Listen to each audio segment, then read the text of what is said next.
is how do we, as you would call it, do the inner engineering so that human beings can be more aligned to what I think well-being can be associated with, which is social justice.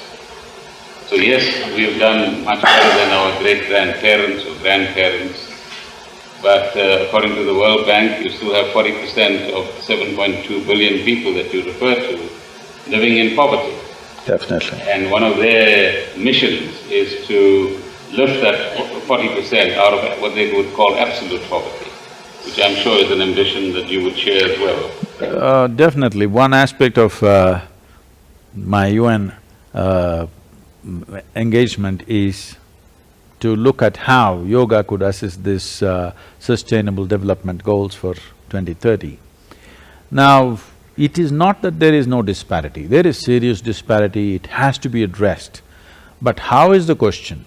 If we talk about redistribution of wealth, this will lead to total chaos once again. We have taken to market economy not because we think it's the best thing, but it is the only lousy thing that's worked for us till now.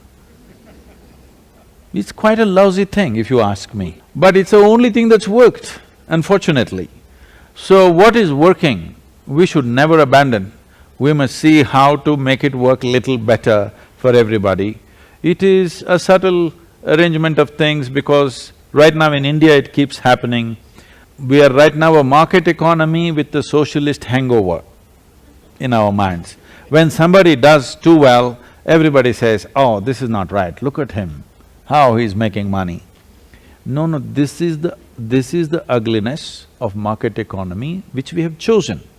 That somebody now walks around gold-painted head to toe. Well, my aesthetics may make me put my head down, but I should not oppose him because that is the system we have chosen, unfortunately. And unfortunately, that is the ugly system which has worked for us to some extent. Other beautiful systems did not work. It did not work because human beings were not ready for it. System may be great, you need yogis running the world. People who have a deep sense of unity about them. Now, when I say yogis, do not imagine that somebody is sitting in a particular posture, so he is a yogi. Someone who sees everybody as he would look at himself is a yogi. We need that kind of people to run the system. That is still too utopian, yet we're working on the people. We're sitting with you, we're sitting with various leaders around the world, hoping that little bit of yoga will enter them so that how they look at the world, how they think and feel changes. It is not a moral thing, it is not an ethical thing. It is just that experientially, how you perceive life, if it alters even by 10% in the leadership, big changes will happen.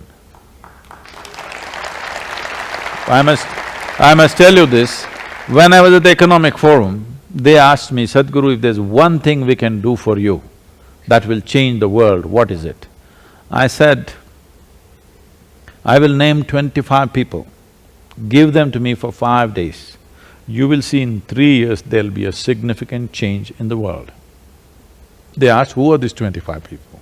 I named the 25 heads of major nations on the planet, which amount to nearly 90% of the world's economy, okay? These 25 leaders, if they think little differently, everything would change.